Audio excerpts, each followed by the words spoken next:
Bonjour à tous, c'est Echo. Bienvenue sur ma chaîne YouTube sur laquelle je vais vous parler de programmation, d'objets connectés ou encore d'impression 3D. Globalement, tous les projets qui me passent un peu par la tête et que j'aurais envie de partager avec vous. Pour la première série de vidéos sur cette chaîne, je vous propose de créer ensemble un bandeau LED connecté. L'idée, c'est de pouvoir fixer un bandeau LED sous un sommier de lit pour pouvoir créer ensuite une ambiance un peu chaleureuse dans une pièce. Alors la solution facile, c'était d'acheter sur Amazon un bandeau LED à une trentaine d'euros, contrôlable avec une petite télécommande infrarouge. Mais bon, j'avais envie de faire quelque chose d'un peu plus intelligent et d'un peu plus connecté. Et c'est pour ça que j'ai décidé de tout faire moi-même et de vous présenter ce projet-là en vidéo. Alors, pour vous donner une idée de ce que je veux dire par connecté, je vais vous parler un peu de Home Assistant, qui est un petit logiciel qui s'installe à peu près partout, mais que moi j'ai installé sur Raspberry Pi, comme beaucoup de gens, et qui me permet de contrôler plein de choses chez moi.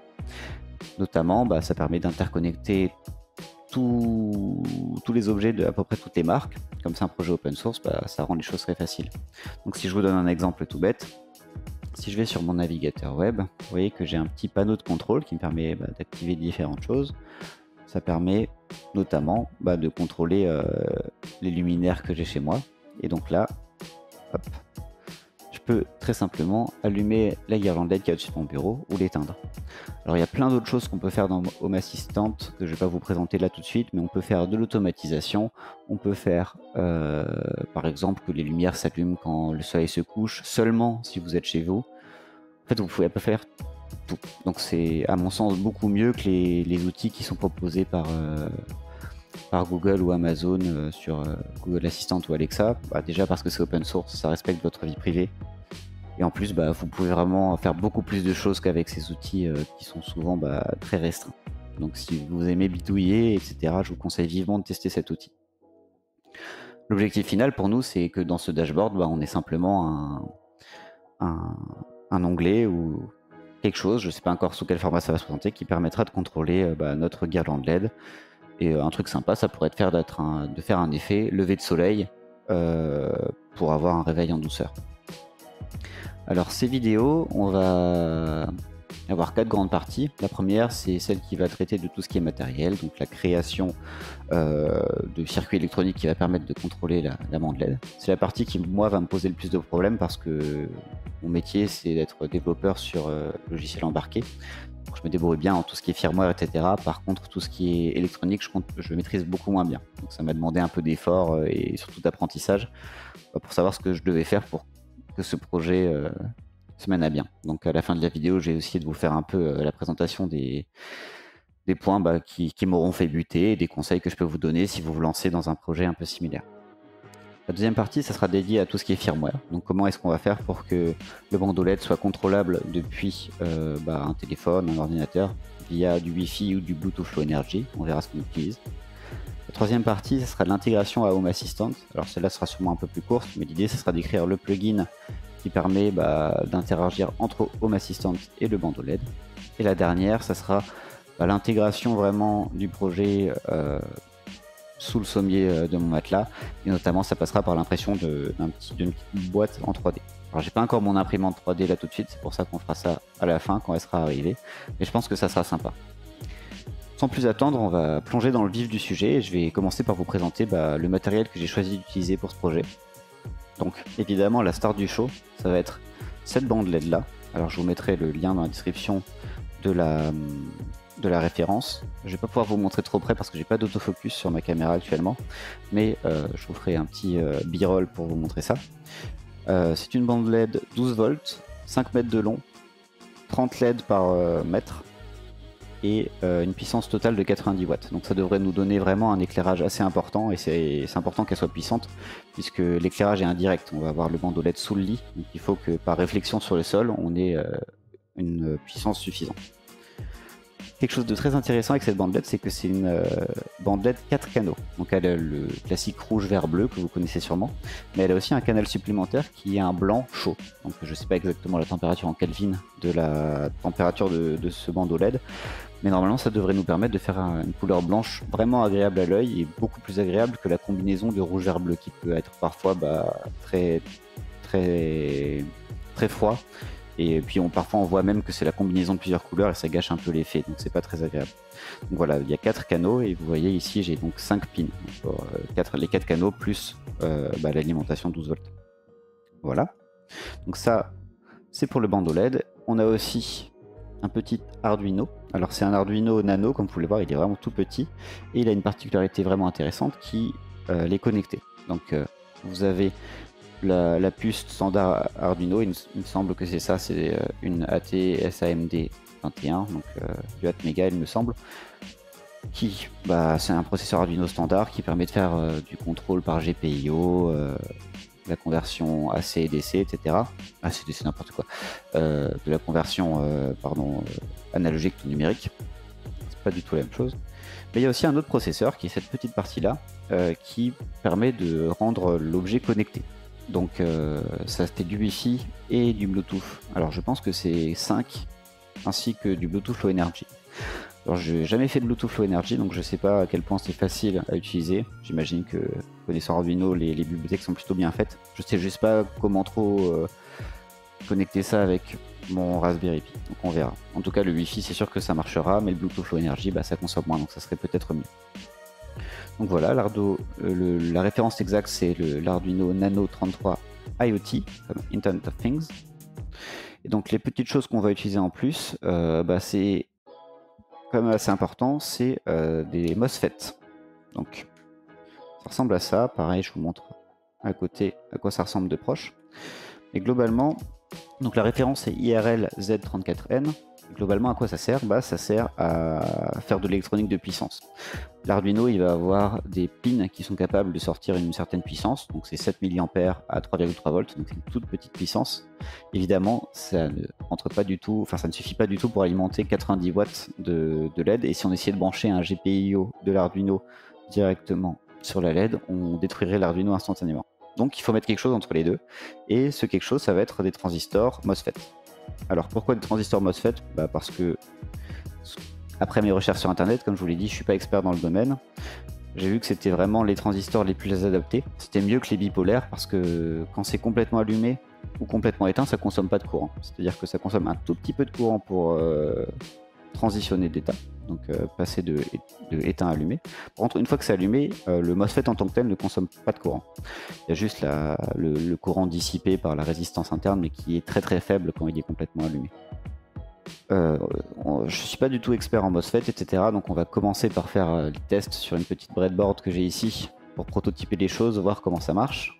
Et une fois qu'on aura prototypé les choses correctement, on utilisera une breadboard soudable, donc sur lesquelles on peut fixer les composants de manière un peu plus définitive pour avoir quelque chose d'un peu plus propre. Dernière chose que j'ai, c'est ici une alimentation 12 volts 120 watts, donc qui servira à alimenter tout le circuit quand on aura fini. Alors voilà, je pense que pour la partie introduction, on a fini, on va arrêter de bavarder et on va se lancer dans le vif du sujet, c'est-à-dire petit prototypage avec les MOSFET et la guirlande LED pour voir si on arrive déjà à tout alimenter. Et nous voici de retour sur mon bureau, je fais un peu de place et donc je vais vous présenter rapidement comment fonctionne le MOSFET et comment il va nous servir à alimenter et éteindre la LED.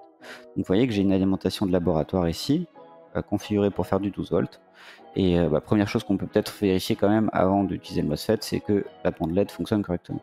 Donc comme vous pouvez le voir, il y a 5 fils, blanc, bleu, rouge, vert, noir. Donc le noir, contrairement à ce qu'on a d'habitude, ça va être le plus. Et les autres fils, il faudra mettre le moins, il faudrait les relier à la masse pour que le courant circule. En fait, c'est assez logique puisque le rouge est déjà pris pour le canal rouge, donc vous pouvez mettre 2 fils rouges. Hop. Donc si je fais ce branchement comme ça et que j'alimente, j'ai bien le canal blanc qui s'allume. Et puis après, donc vous voyez, je peux tester les autres canaux et tout marche très bien. Donc c'est super. Voilà. Mais c'est pas ça vraiment qu'on veut tester, ça c'est quand même assez simple. Ce qu'on va vouloir plutôt tester, c'est contrôler électroniquement le circuit grâce à un MOSFET. Donc effectivement, j'ai peut-être pas été très détaillé tout à l'heure, mais un MOSFET en fait c'est un interrupteur électronique basiquement. On applique une tension sur l'une de ces pattes et ça permet au courant de passer entre les deux autres pattes, très, très simplement. Donc là en l'occurrence c'est un MOSFET de type N. Donc ce qui veut dire qu'il a 3 pattes, il a la patte de la grille qui est donc l'endroit où on va brancher l'Arduino et on va mettre un courant positif pour un courant pour une tension pardon pour l'allumer et pas de tension pour l'éteindre. Il y a la patte du milieu qui s'appelle le drain. Donc le drain, c'est vraiment sur ça qu'on va brancher la LED et qui permet qui est l'endroit effectivement où on branche la LED, et la source qui est connectée à la masse. Donc si je reprends tout ça, on va faire un peu de place, tac, voilà. Je vais mettre le MOSFET ici. Donc si vous m'avez suivi, ce qu'il faut faire, c'est brancher le plus sur le plus de la LED. Ça ne change pas par rapport à tout à l'heure. Par contre, en fait, la masse, au lieu de la faire revenir directement à la masse, justement, on va plutôt faire passer par le drain du MOSFET, qu'on va ensuite connecter lui-même à la masse. Donc là, en fait, le retour du courant après être passé dans la LED, au lieu d'aller directement à la masse, il passe à l'intérieur du MOSFET entre le drain et la source. D'accord ? Si j'allume là, à ce niveau-là, rien ne se passe, parce qu'il est normalement éteint, le MOSFET. Si on veut qu'il s'allume, il faut mettre une tension aux bornes de la grille. Donc pour faire ça, je peux prendre un petit fil et juste, hop, voilà. En mettant une tension borne de la grille, ça s'allume. Et ce qui est rigolo, c'est que vous voyez que ça ne se réteint pas. Et donc ça, en fait, c'est simplement le fait qu'un MOSFET, ça se comporte un peu comme un condensateur qui, quand il est chargé, conduit le courant, et quand il est déchargé, ne conduit plus. Et en fait, là, il est chargé et il n'a nulle part où se décharger, parce que donc il est aux bornes de la grille. Et donc en fait, si on veut le décharger, soit on le laisse lentement se vider à cause des courants de fuite à l'intérieur. Vous voyez que la tension, le courant qui est dans mon circuit descend au fur et à mesure. Ou alors, on le connecte directement à la masse. Ah bah là, malheureusement, il a fini par se vider tout seul. Mais je peux vous montrer une autre fois, pour que ce soit plus clair. Paf. Donc là, je me branche sur le truc, sur le V+, et si je branche au V-, paf, il se vide. Donc en fait, ça me permet allumer, éteint, d'accord ? Alors ça, c'est ce que fait un Arduino, un GPIO, en fait, il switch entre allumé et éteint. Seul problème, c'est que quand on démarre un Arduino, les pins ils peuvent être un peu flottants. Donc c'est-à-dire qu'ils peuvent être allumés, éteints, switchés, etc. Donc ça ferait qu'à l'allumage de notre circuit, le bandeau LED risquerait de clignoter. Alors c'est pas très agréable. Imaginons en plus qu'on fasse ça, je sais pas, s'il s'allume, si on veut l'allumer la nuit et que ça commence d'abord à clignoter de toutes les couleurs avant d'avoir une couleur normale, bon, c'est pas très pratique. Donc pour être sûr que ça n'arrive pas, on peut prendre une résistance de 10 000 ohms, la placer aux bornes de notre petit transistor, enfin de la grille de notre transistor, et on va plutôt prendre un fil noir, ce sera plus logique, et le brancher sur la masse, comme ceci. Alors là, voilà, vous avez vu un truc rigolo, c'est que en fait, elle s'est allumée à cause de l'électricité statique qu'il y a dans mon doigt. Donc ça vous montre vraiment que pour charger le transistor, il faut vraiment très peu d'énergie. Hein. C'est vraiment alors j'ai pas l'unité exacte en farad, mais c'est vraiment très peu d'énergie qu'il faut pour charger le transistor. Donc là, juste l'électricité statique qu'il y avait dans mon doigt a suffi à charger le MOSFET. Et donc par contre, si ici maintenant je branche alors je vais juste décaler celui-là un peu. Hop. Si je branche ce fil-là sur le plus, vous voyez que ça s'allume, comme tout à l'heure. Par contre, grosse différence, tac, quand j'enlève le fil, ça s'éteint directement. Parce que cette résistance de rappel laisse le petit condensateur que j'évoquais, enfin virtuel, hein, petit condensateur, se vider dans la masse. Et donc ça, c'est à peu près le circuit qu'on va utiliser. Alors la différence, c'est que vous voyez que là, je mets 12 volts de tension au niveau de la grille. En réalité, il faudra mettre 3,3 volts. Alors le circuit marchera exactement de la même façon, parce que le transistor est fait pour marcher comme ça. Je vous laisse aller voir sa datasheet si ça vous intéresse vraiment. Mais voilà, le circuit fonctionnera exactement pareil.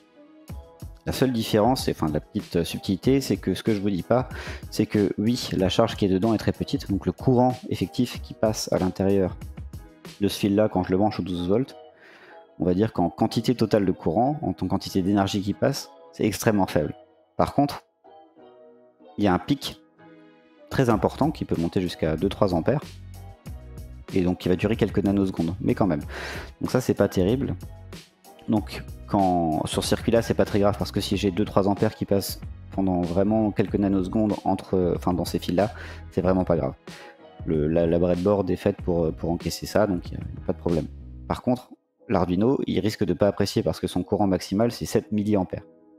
Donc ce qu'on va faire, c'est qu'au lieu de connecter directement ce fil au plus, on mettra une petite résistance qui servira de limiteur de tension, et on va choisir 470 ohms. Donc si on fait la loi d'ohm, on verra que ça garantira que l'Arduino n'est jamais exposé à plus de 7 milliampères de courant, ce qui nous garantit qu'il va survivre. Alors le truc rigolo, c'est que quand j'ai fait mes premiers essais pour ce circuit, je savais pas qu'il fallait mettre cette résistance de protection, et ça marche. C'est-à-dire que l'Arduino survit, il n'y a pas de problème.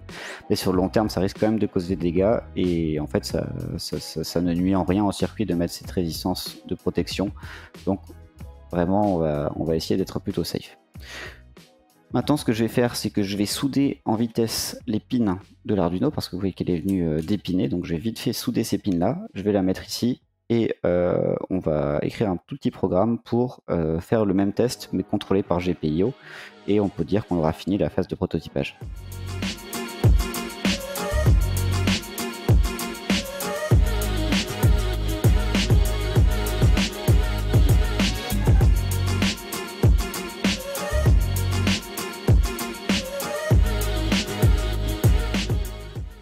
Nous voilà de retour avec l'Arduino qui a été soudé, comme vous avez pu le voir dans le petit timelapse que j'ai fait, et que j'ai déjà branché le V+ et le V-, et vous voyez, j'ai juste lâché un petit programme qui fait blinker la LED orange pour être sûr que tout allait bien.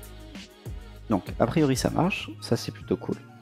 Et maintenant il suffit de modifier le blink, enfin le clignotement plutôt, restons français, de pin, pour pas que ce soit sur le pin de la petite LED qui est embarquée, mais on va mettre ça sur le pin 12. Alors le pin 12 sur le pin out Arduino, on le trouve assez facilement, c'est celui qui est le plus proche de l'USB et au-dessus. Donc c'est celui-ci. D'accord, on va le ramener là.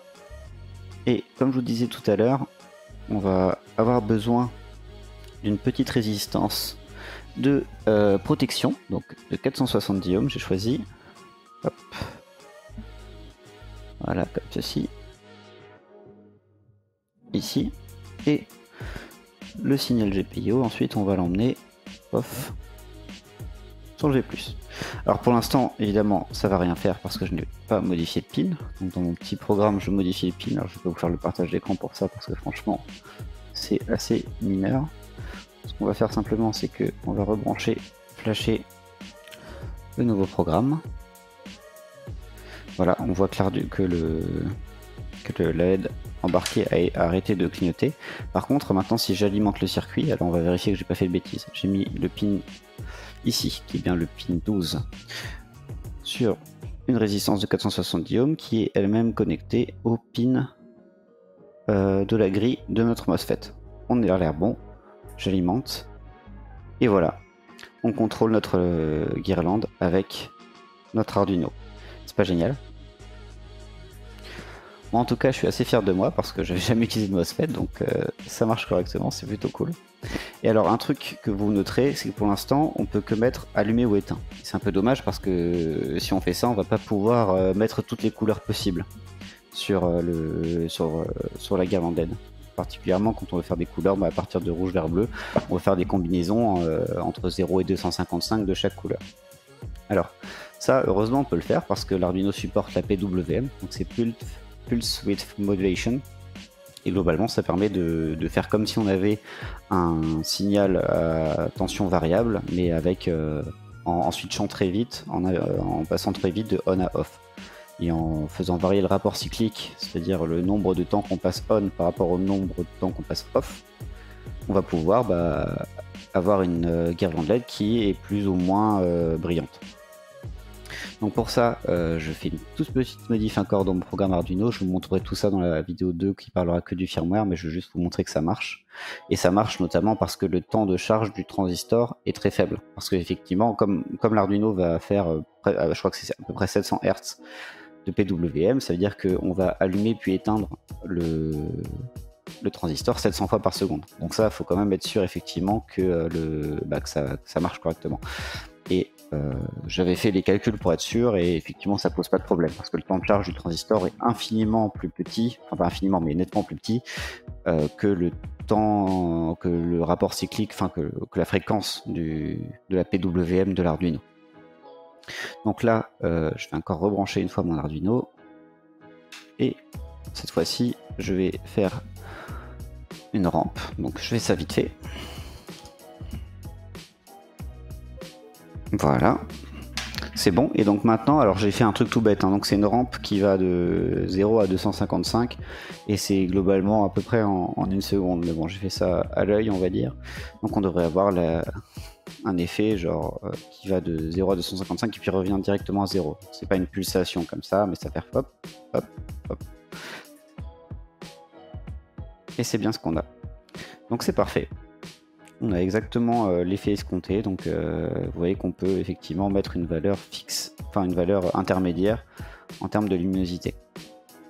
Et alors une dernière question que je me posais, et après on aura fini avec cette partie-là, c'est quelle est la luminosité minimum qu'on peut appliquer sur la LED. Parce que comme je vous disais, une des applications que j'imagine, c'est l'effet un peu réveil comme ça, et donc je vais voir si on applique le rapport cyclique le plus court possible, ce que ça donne.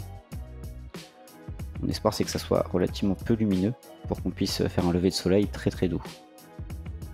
Et donc là, en théorie... Ah oui, donc là, vous voyez effectivement, les LED sont vraiment un tout petit peu allumés, c'est extrêmement léger. Ok. Bah, ça a l'air de marcher super, ça c'est vraiment une super nouvelle. Maintenant, ce que je vous propose, c'est que comme je vous disais dans l'intro, je vais utiliser ça. Je vais faire tout le circuit tout seul. Je pense que je vais me heurter à quelques problèmes, donc je fais tout et je vous fais un débrief plutôt à la fin, ça sera plus sympa comme ça.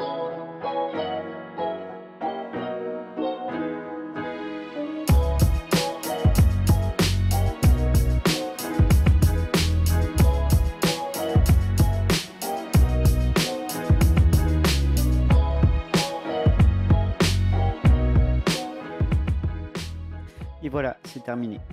Alors je suis assez fier de moi, hein. C'est la première fois que j'ai utilisé ce genre de board qui sont soudables, et bah, le résultat est plutôt bon. Alors il était pourtant semé d'embûches, j'ai pas tout montré en timelapse. J'ai cassé un Arduino, j'ai cassé un transistor, donc faut faire très attention hein, quand on manipule ça, surtout que c'est un circuit alimenté 12 volts, donc il y a quand même un peu de puissance potentielle. Donc faites attention à ce que vous faites, moi ça m'a permis d'apprendre. Je pense que je vais pas repasser dans les détails de comment c'est organisé, je vous mettrai le schéma de montage sur le dossier GitHub associé au projet. Mais dans l'ensemble, c'est le circuit qu'on a prototypé ensemble multiplié par 4. Vraiment, c'est exactement ça. Par contre, deux petits conseils. Quand vous soudez, vous avez vu que je soudais sur un petit tapis de soudure. Ça ne vous protège pas de tout et ça ne vous protège pas non, par exemple, des courts-circuits que peuvent créer les bouts d'étain qui peuvent traîner sur votre tapis de soudure. Donc faites très attention à ça. Avant d'alimenter votre circuit, vérifiez bien que tous les pins sont bien propres. Une bonne façon de vérifier, c'est d'utiliser un voltmètre, enfin plutôt un multimètre en mode mesure de la résistance, et vérifier que toutes les résistances que vous attendez sont bonnes. Si c'est pas le cas, c'est que vous avez un court-circuit quelque part, et j'aurais évité de casser l'Arduino et le MOSFET si j'avais su ça. Donc bon, c'est vraiment ma faute. Bon, c'est pas très grave, c'est comme ça qu'on apprend, mais faites attention, c'est toujours un peu vexant de casser du matériel qui est quasi neuf en plus. Voilà, donc comme vous pouvez le voir, ça se présente plutôt bien. J'ai mis des entretoises pour pouvoir adapter facilement l'impression 3D que je ferai dans la dernière partie de la vidéo. Mais pour l'instant, on va vérifier que tout marche bien. Et donc pour ça, vous voyez qu'avec la guirlande LED, il y avait un connecteur spécifique qui était mis avec, donc ça c'est très pratique. Et si je branche ça comme ça et que j'alimente le circuit, vous allez voir que hop, on va avoir la guirlande qui va osciller sur ces 4 canaux les uns après les autres. Et voilà. Donc je suis vraiment content du résultat, j'espère que la vidéo vous a plu. Si vous avez des retours positifs ou négatifs sur le contenu ou des recommandations sur des erreurs que j'aurais pu faire, je les prends avec grand plaisir. Et sinon je vous dis à très bientôt pour la partie 2.